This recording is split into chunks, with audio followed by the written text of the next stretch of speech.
Okay, everybody, welcome to the Thursday edition of Locked On Avalanche. On today's episode, Kyle and I will be discussing tonight's game, Game 2. How are we feeling about it? Is there any hangover in terms of just the come down from that craziness of Game 1? Are we expecting that in Game 2? What is the goalie situation like for the Avs? We kind of don't know because Coach Bednar has not really given us much to go on, so we're just going to do what we always do in podcast land and just come up with our own guesses and theories. Why not? And we'll get to that offsides play because people are continuing to talk about that. Will that have any carryover into this game? We'll talk about that, and we'll hand out some grades. We don't do grades enough on this show, so we figured on the off days, we'll start handing out some grades from A's to F's if anybody had an F. There could be one, but maybe not. We'll get to it. Let's roll. You're Locked On Avalanche, your daily podcast on the Colorado Avalanche. Part of the Locked On Podcast Network, your team every day.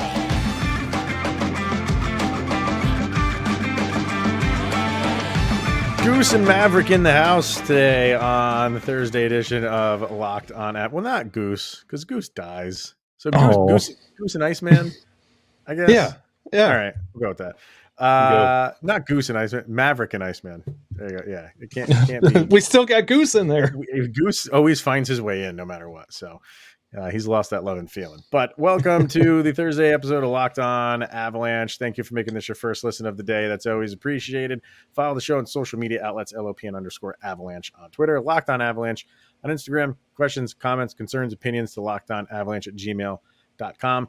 And follow the show on our YouTube channel over on YouTube. Hit subscribe and get notified when a new show goes live.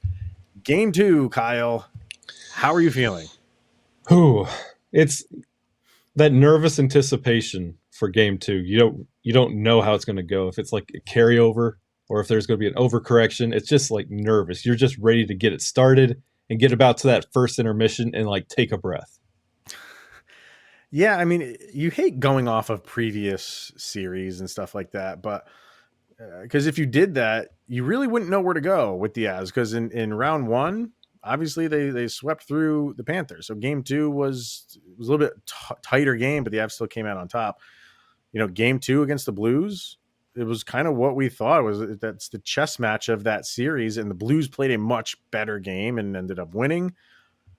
And this is just obviously every series is different because it's a different team that plays a different style. The Oilers clearly play a different style than the Panthers and the Blues. And what we saw in game 1, there's nothing there telling you that won't happen again. Yeah, and that round 1 series against the Predators, like you just blew through it. You looked really good. And then you kind of hit a wall and then overcame that against St. Louis. And then you don't want to get overinflated because first time in the Western Conference Finals in 20 years. 14 goals. I mean, when does that happen in the Western Conference Final? Like 14 goals, but you have to also realize this is what Edmonton does in Game 1. Like even Mike Smith admitted it. Like Game 1s have not been their friend this year. Mm-hmm. You don't want to feel like Game 2, let's go for 15 goals or. You just don't want to keep piling on because Edmonton's also thinking about this, and you don't know what's going on with the goalie situation. So you kind of don't really know how to approach this game, but you also don't want the Avs to be reactive to what Edmonton is planning on doing. I'm hearing a lot of people out there in hockey world and, journalists and stuff like that, and other people that have podcasts, like loving Game 1. And I'm not there. Like I don't want to see a game like that. You know what I mean? No. That for your average hockey fan that only tunes in for the goals and the fights, they got one of those two things. And from a rooting standpoint, from a fan standpoint, rooting for one of these teams, that wouldn't go down as one of the best games of the season. No, it wouldn't even crack the top 10. Games that I get stressed out because goals are, hard to come by, like that Panthers game early in the season. Yeah. Like that Toronto game when you came back on them. those games are like goals. When you score a goal, like that could be it. Yeah. Like you need that goal. For this, it's the opposite. It's just like you need to just outscore the other team because the other team is going to score. And from a viewing standpoint, I get it. That's exciting. But I don't want to see games like that all the time. I want to see some defense mixed in with some offense, clearly. Yeah, you mentioned that Florida game that we had earlier in the year. Like that, we've said it about 100 times. That's probably the game of the year so far that the Avs have played. I Like think so. that's what you want, where you can kind of boil it down to a moment where the game changed. Or because in game one, everybody's saying that offsides call changed the game, but good grief, what? That's basically a 2-goal offsides call that didn't get called. What? That changes the score to what? At the time, it's like 4-2. It was 2-2, and then it went from 2-2 to 4-2. Yeah. So it would have still been 2-2, shaved 2 points off of the final score. It would have been 6-6. Like, but it's one of those you can't say that changed the entire game because Edmonton made a surge at the end of the game. Well, I mean, if you ask Oiler fans, that was a huge part of the game because now at the end, with the Avs only up a goal, they'll circle it back to that goal and say there'd be no need for us to pull the goalie and try to tie you guys. We should have tied you. Well, and I get and that. But my counterpoint is now knowing what you know about Darcy Kuemper not being able to see, that would have been your prime opportunity, especially with how he was tracking the puck with McDavid, Draisaitl, Evander Kane. Last time we played him, Evander Kane had a hat trick. That was your prime time to get something by the goalie who can't see. So you put in Pavel Francouz, things kind of shore up a little bit. It's a goalie they could see. Granted, tracking the puck, he was still getting his feeling, but the scoring went down. It wasn't that crazy outburst when you had DK and Mike Smith in there. So I would say you had a better opportunity with Darcy in there.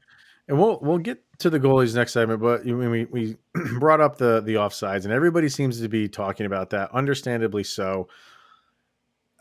I just did Locked On NHL with Gil, and we touched on this, and I said on that episode, I said I kind of feel like everybody had the same thought process for when this was happening and when Edmonton challenged it.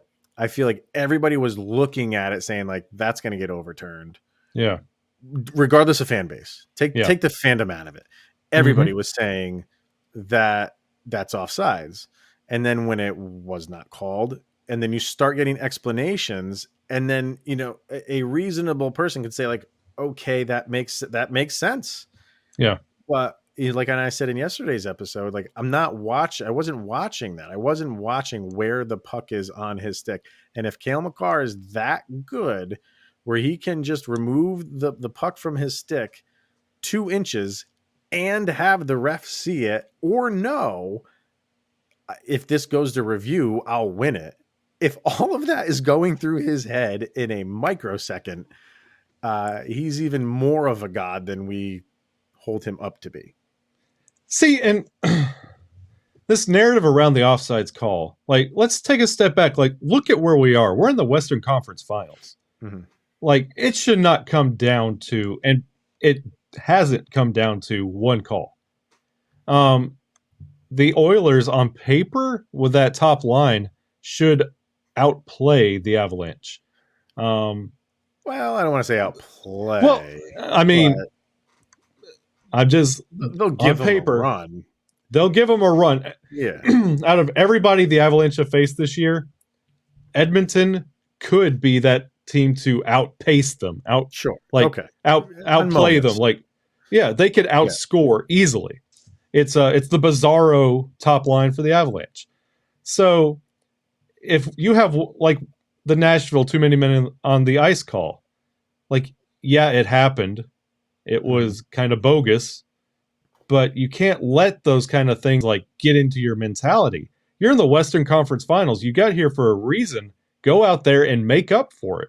Like, Mhm. don't complain about it for 2.5 periods. Nathan McKinnon was terrible about this in the regular season, not getting a call and then complaining about it and pouting. And you can't do that in the Western Conference Finals, especially if you have the opportunity to steal a game in Denver. That would have been, I mean, absolutely swinging the momentum the other way for Edmonton going into game 2 tonight. Mm. Yeah. Like, You had time. I mean, that yes, happened at the yes, end of the first, right? So it's not like that happened. When it happened, there was only what, like 15, 20 seconds or something like that. I yeah. mean, there was less than 30 seconds left when Makar made that goal in the first period. It wasn't like Mhm. it was in the third period and that decided the game. And they And just scored before this. right. And even if it did happen in the third period, you can always go back throughout the course of the game and say like, well, if this, you can always make up for reasons why that's still not going to decide the game. And Yeah. it in the grand scheme of it, it didn't, because I mean, look what happened. Edmonton came back. They were down by 1 goal. They fought their way back. And I think there was like 12 minutes to go Yeah. when they got it to 7-6. Yeah. So And you that, still had a chunk of time to tie this thing. You knew that the goalie was going to get pulled. You still had opportunities. yeah. But looking at that play, it's you know by I get it. I get some people are like, well, what constitutes possession? And yes, Cale Makar possessed the puck, but it's a gray area where maybe it's not even a gray area. I don't know. But when you make that move, that is a legal move. It's people are saying delayed offsides. It's not delayed offsides because Cale Makar was never offsides to begin with. It's more of a tag up is kind of like the terminology. And it's no different than if Cale Makar had dumped that puck into the zone behind the net and Nichushkin tagged up the same way. Yeah. It doesn't matter if it's behind the net or 2 inches off of his puck. He's not touching the puck. And I know Brett on Locked On Oilers was not happy about it. He tagged it with the worst call of all time tag.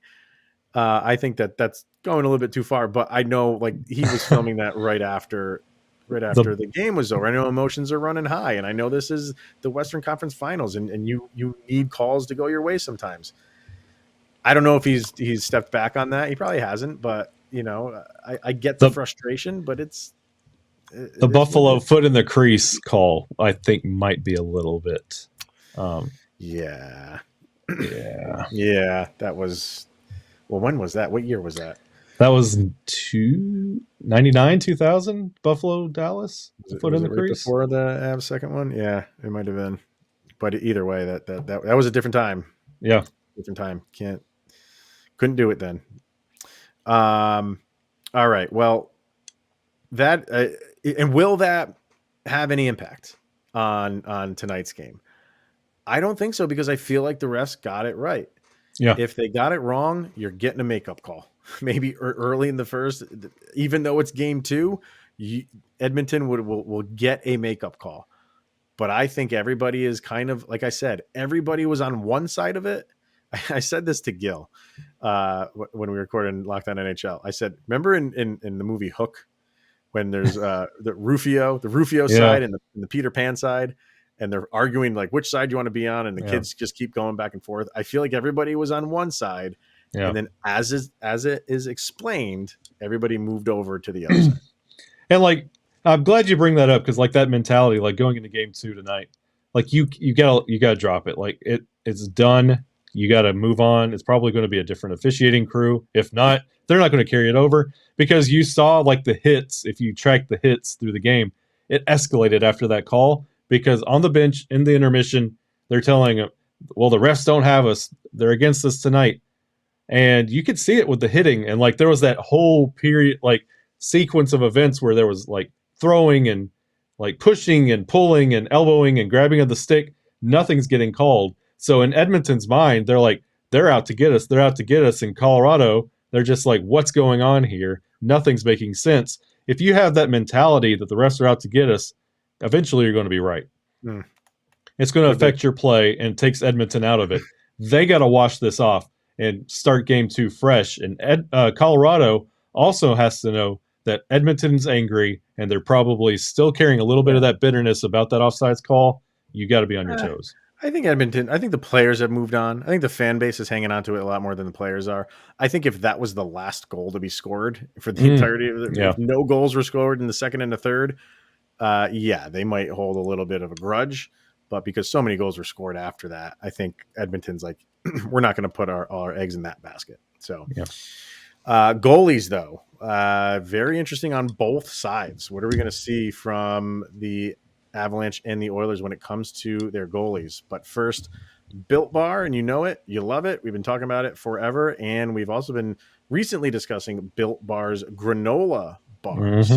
And we asked, and Built delivered.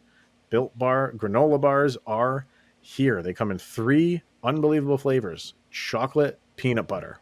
You kidding me? Chocolate coconut.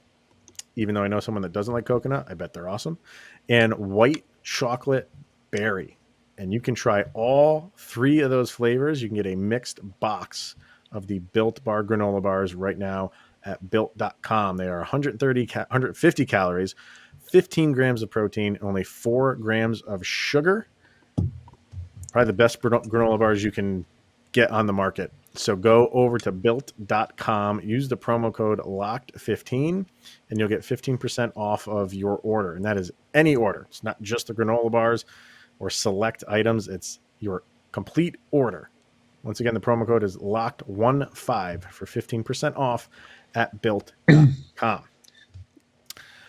All right, goalies. Goalies didn't play in game 1, so I think we're going to have 2 of them in game 2. At least they should be in net. Josh Manson and but who is kind of up in the air? Maybe not so much for Edmonton. I think Mike Smith is going to be back in goal. He's the guy who's gotten you here. Goalies have bad games. I feel like you're going to give him the chance to redeem himself. Having said that, it could happen again. You could get a repeat of game 1, and you're pulling him for the. We'll start there. I mean, do you agree with that, or do you think that they go to Koskinen? No, it goes right back to Mike Smith, and then if they have to go to Koskinen, they do. But it's going to be Mike Smith. Yeah, I think so. Avs, it gets a little bit dicey because number one, we're not getting much info from Jared Bednar. He's very short when it comes to Darcy Kuemper, and he's typically not like that. I think this is clearly because of the playoffs. He's going to tip his hand the day before and not get that the other team, really prepare for Francouz if he's the guy. Keep him guessing. You know what I mean? You don't have to, and maybe you don't know. Maybe it genuinely, you have to give Kuemper another day to see what he really is like. So yeah, why jump to an end result when you don't even know it yourself? The thing with Bednar and his messaging about DK, it kind of worries me. Okay. I think we might see McDermott before we see Darcy Kuemper. Why in the world would you think that? Tell me. Now, if Bednar doesn't want to, if Bednar, go ahead. Yeah, if Bednar doesn't want to say, and hindsight's 2020 when you look at how Darcy played in the St. Louis series post the stick in the eye with the Predators. Yeah. If this has been something that's nagging or that he's had to just kind of get by and get in game shape and then have to deal with afterwards, and then it gets re-aggravated with some pucks to the mask, I don't know if we see Darcy Kuemper the rest of this series. It has that feeling that Bednar's not saying anything because he doesn't know anything. And Darcy, we've said this ever since like the beginning of the season, he's made of glass. And I just have that weird feeling that everybody get ready for the Frankie show because that's what it's going to be for the rest of the series. I have that feeling, and I just feel it in my bones that you're not going to see him again for this series. I mean, I guess it's always a possibility. You know what I mean? It's not something that I can 100% rule out. But I don't know. I would almost feel like if that were the case, Bednar would come out and say that. If they knew he was going to be out for, you know, a remainder of the series or even a couple games, I feel like you would hear that. But if it's bad enough to skate off in the middle of a TV timeout and just tell your coach, "Hey, I can't see." Right. Like, that's not something that you just kind of get over. That's a big deal. Which is why I kind of feel like I don't, you know, and I'll just, how I'm feeling right now, I don't feel like he's going to play game 2. No. Because of that. I don't think it will be something that is lingering for him. And I don't feel, and I said this to someone on YouTube comments, I don't feel like the stick in through the mask and this are connected. I don't feel that way. One has to do with getting, you know, a puck from 90 to 95 miles an hour right in your face a couple times in a short amount of time. That is going to ring your bell. That is going to make you see triple. You know, it's like hit the one in the middle. So yeah, you might need a day or two to fully get over that. I don't know if there could be, because we've seen it with Bone Byram, where that stuff lingers. Yeah. And he pulled himself out. It wasn't a spotter, the concussion spotter that came out and told him to come off the ice. He took himself out. So because of that, I just feel like, and you play every other day, I don't feel like that there's been enough time for him to fully get over that, which is why I just a gut feeling think you get Pavel Francouz. And then when you give him another day off and then you reevaluate and maybe he comes back for game 3. I think it would be kind of a long shot for him to miss the remainder of this series. Let's say if it goes 7 games, I can't imagine he would miss all of those games. 1, maybe 2 is just how I'm feeling with no medical expertise whatsoever in this situation. If you're going 6 or 7 on the back of Frankie, you might want to bring in a 60%, 70% Darcy Kuemper. But if Frankie can, I mean, Frankie's not bad. Let's not pretend like he's a bad goalie here. Mm-hmm. Like he could come in and, like, goalies really don't matter in this series. We've said it a couple times. Like, Frankie can stand on his head, and he proved it in game 1. He had some really good saves towards the end. That's going to be the key. Yeah. Like, goalies are just they're going to be sieves for this series. So it seems, but who can make the saves at the end? Like, when you need a save, can you get it from them? And can you get it from Pavel Francouz? Yeah, I think you can. I think you can. Just like you can get it from Kuemper. And the same thing goes on the other side. Can you get it from Smith? Like, that's going to be, like, whatever they do in the first 55 minutes of this game, no matter how many goals they give up, can you make those saves? And, you know, we've said it many times, like the Avs have been struggling to not give up goals in the latter stages of periods. So and it goes back to the defense needs to step up. You mentioned in the last episode that 3 of the 6 were not great. You need 6 of the 6 being great. You need the defense to play the level of hockey that we know that they can, and they've proven in the regular season. Help out your goalie because he needs you. It's very true. Very true. All right. We'll do some grades. I figure why not? You know, this is the end of the year. We're deciding to do this. So hopefully this carries over into next season, but that's next season. We're kind of focused on this one.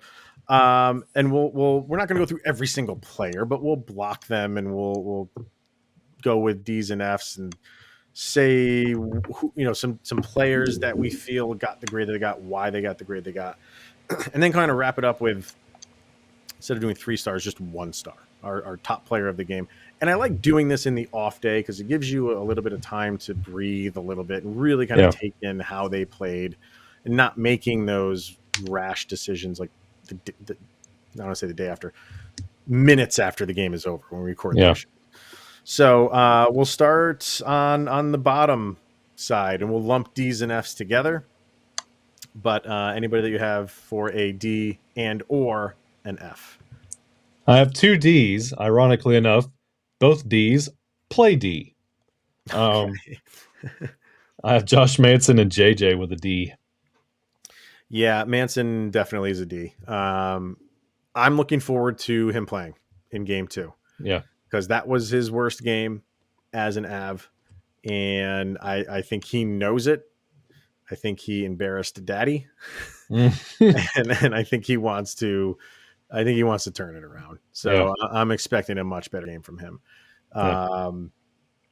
Who you got for in the C department? I have a couple. I'll just if you hear a name that surprises you, stop me. I have Nuke. LOC as a C plus. I have Helm as a C minus. I have Berkey as a C, EJ as a C, and Bo Byram as a C. Bo Byram as a C. Bo Byram as a C. Explain.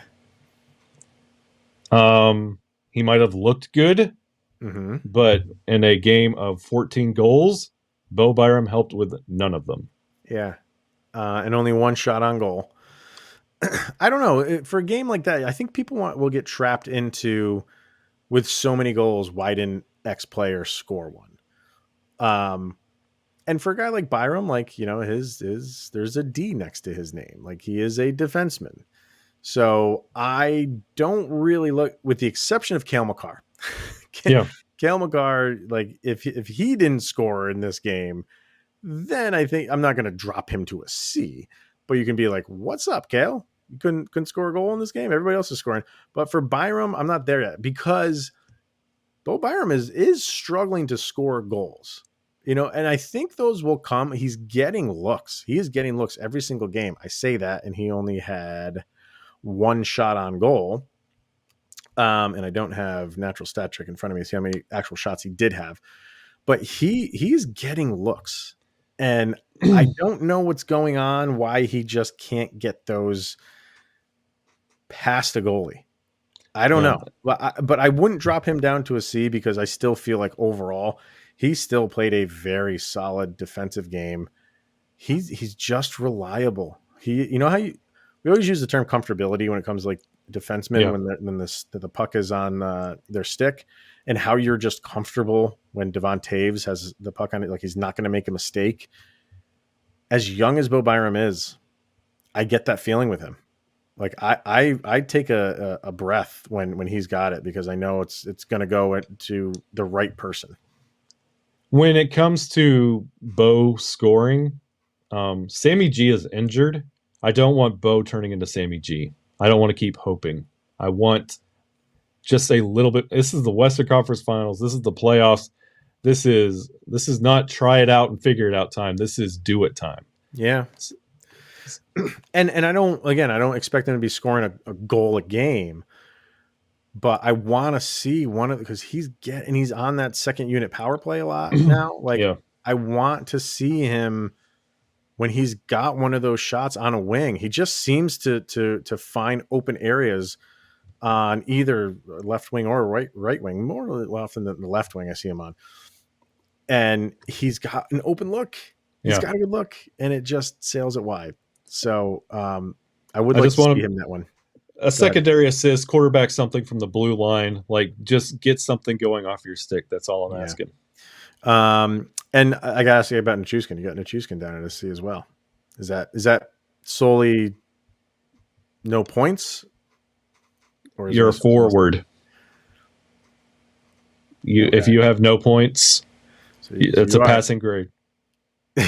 Like it's 75% on your test there, sir. Yeah. He's another one though that he does a lot of dirty work. You know what I mean? And his forechecking is the best on the team. If the offsides call got reversed, boy, we need you to score something. Yeah. I don't know. I feel like he had a solid game, and I don't want to get stuck on Well, his. He had 4 shots on goal, so he had some shots that he generated. Just none went through. I'm surprised he didn't have an assist, especially being on that top line in game 1. But it's not a C minus, and we're not trying to talk nuke out of a D. Like no, it's a passing grade. You didn't do anything bad. You didn't do anything good. You were there. Congratulations. okay. I'd raise him up a little bit more. I just feel like he's always a solid player. But I get it. All right, who's in your B section? Newhook with a B minus. Cogliano B minus, and then you have Lekkonen with a B minus. Nas solid B. Mm-hmm. Landeskog B plus. Miko B plus, and Tays also with a solid B. Taves, I thought struggled a little bit. I mean, he did end up with 2 assists. I don't know. I would maybe drop him down to like a C plus for me for Taves. I feel he got better as the game went on. I do feel. I feel like he. I don't know if it was nerves or whatever, but I feel like he got a little bit better as the game went on. For me, like I threw some grades down. I have Gabe Landeskog as an A plus. Interesting. I thought he was phenomenal in that game. He was winning battles among the boards. He was diving and swinging at pucks, trying to get him on net. Like he played the captain role to a T. Is like, get on my back, guys. I can't guarantee I'm going to score, but I am going to die trying. I was watching him and I'm like, man, that is a guy who is just putting in maximum effort. Yeah. What did he have? The goal, and he have just 1 assist. Yeah. But I absolutely loved his game. He was very close to an A minus for me. Very close. Loved it. So who else did you have? You had Newhook at a B. Mm-hmm. B minus. B minus. Yeah, I think he's hovering. Like that pass was fantastic. Yep. To Kuemper. But after that, he was hustling. He was chasing down pucks, so I thought he was okay. And Cogliano got the B minus because of that goal. Like, it's about time. Yeah, I mean, he only had 8 minutes 55 seconds on the ice, so it was tough for him to do anything else. Yeah, he scored the goal, but after that, it was like, he was out there, and those lines, they gotta, and they are, because the bottom 6 for the Avs can outplay the bottom 6 of the Oilers. Let's not kid ourselves. So he's going to be an important part. I agree with that. All right, let's hear your top guys. There are only 2 A pluses and just a solid A. Mm-hmm. Your solid A is Nathan MacKinnon. Mm-hmm. Cale Makar is your A plus. Yep. Your other A plus, Jesse's brother. That's right. I think you have to. Yeah. 2 more goals. 2 more this goals. Is what we every time we talk about JT Kuemper, and every time I would try and detract from what he does, you would always bring up playoff JT Kuemper. I do. And this is what you're talking about right here, JT Kuemper. Yeah, it took him a little while to get going, but someone asked me in an Instagram question before the playoff, who's going to be the guy, and I said I like JT Kuemper. I like playoff JT Kuemper. Yep. I feel like he's one of those guys that steps it up a little bit. He didn't for a handful of games, but his last 2 games, he's got 4 goals. So maybe this is the JT Kuemper that I've come to, the playoff JT Kuemper that I've come to love. So and I think I mean, McKinnon and Makar, easy A's there. And you get that throughout the duration of this series, and good things are going to happen. So if you're picking the player of the game, just your 1 star of the game, who would it be? I would say Cale Makar. From what he produced, facilitating, the farther you go in the playoffs, the more eyes you get on you, and it's about time we got the goals going.